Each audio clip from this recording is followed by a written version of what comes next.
Здравствуйте. Вначале, как всегда, коротко новости.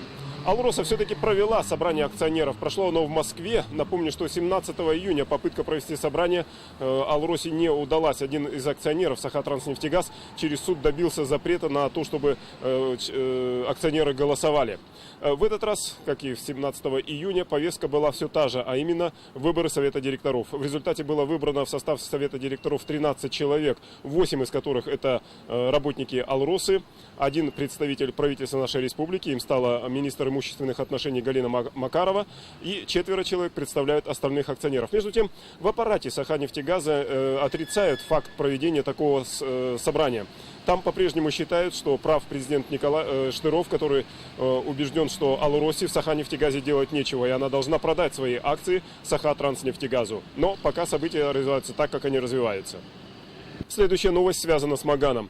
В мэрии Якутска принято решение обратиться в прокуратуру с требованием возбудить уголовное дело в отношении экс-главы муниципального образования село Маган Валентины Евтушенко за самоуправство. Именно так расценили в мэрии то, что это бывший руководитель администрации села организовала и провела конкурс по продаже земельного участка госпредприятию аэропорты Якутии.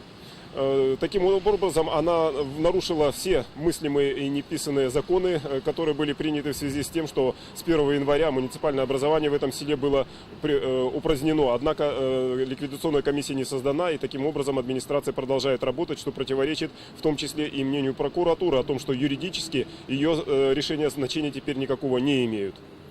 Столичные власти приняли решение поощрить всех членов сборной команды столицы нашей республики, которые принимали участие в 4-х спортивных играх народов Якутии.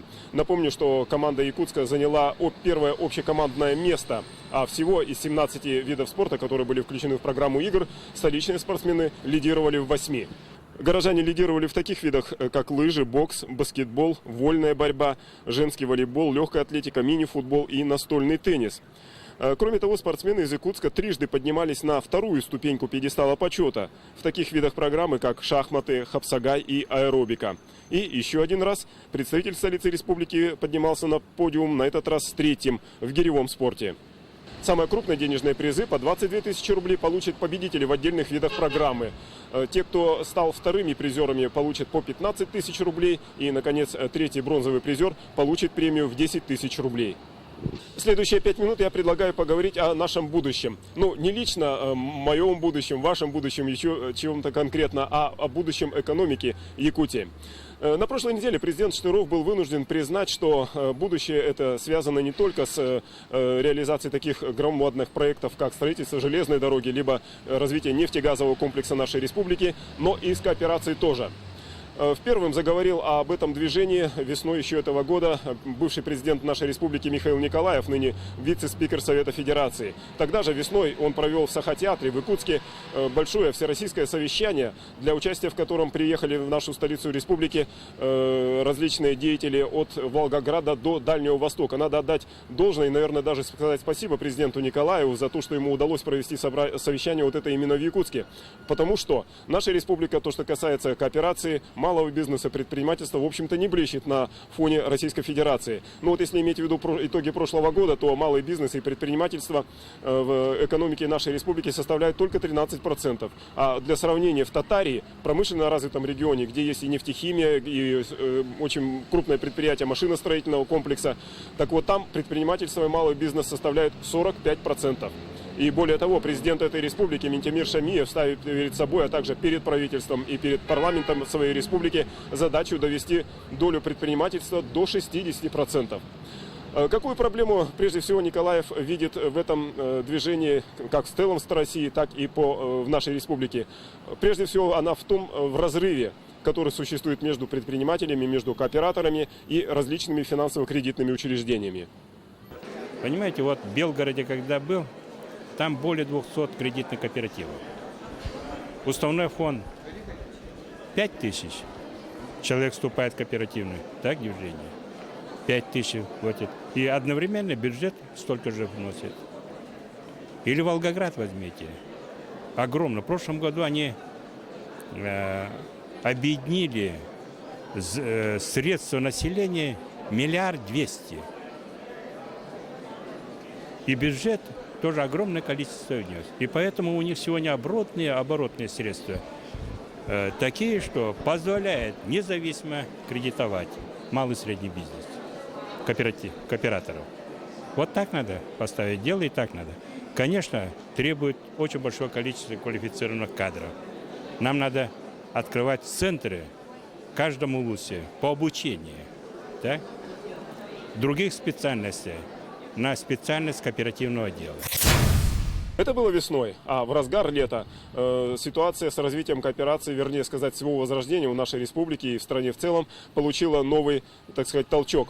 В Совете Федерации Совет законодателей рассмотрел эту проблему и решил, что целесообразно образовать федеральный такой совет, который бы занимался координацией этого кооперативного движения. Он должен состоять из членов Совета Федерации, а также депутатов законодательных собраний различных регионов Российской Федерации.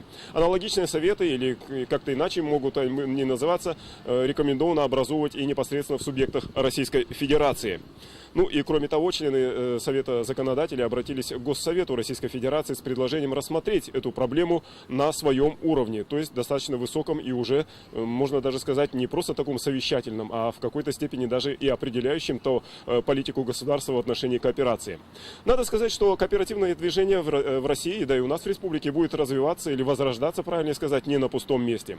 Ну, к примеру, сейчас в агропромышленном комплексе примерно половина предприятий – это кооперативы. Есть они и в других сферах экономики, и, скажем, даже на таком вот нетипичном для кооперации движении, как на кооперации рынке, как в финансовом рынке. Тем не менее, существует благополучно 1500 потребительских кооперативов. Причем они достаточно обширна, их география. В 55 субъектах Российской Федерации они работают, а их пайщиками является без малого 400 000 человек. Кроме того, кооперация работает еще и в такой системе традиционной, что ли, для себя, как потребительская кооперация. Она достаточно широкая, эта сеть, 7,5 миллионов пайщиков работает в потребительской кооперации. Ну и, наконец, есть и жилищные теперь кооперативы, и с каждым днем их становится все больше и больше. За последние 5 лет пайщиками жилищных кооперативов Российской Федерации стало 23 000 семей. И все практически вот эти кооперативы, все это движение сталкивается с различными трудностями как объективного, так и субъективного характера. По мнению первого президента нашей республики, ныне вице-спикера Совета Федерации Михаила Николаева, органы власти как в Москве, так и на местах, и в том числе в муниципальных образованиях, призваны к тому, чтобы максимально сократить количество вот этих препятствий, трудностей, которые испытывает кооперативное движение, на благо всех нас. На сегодня все. До свидания.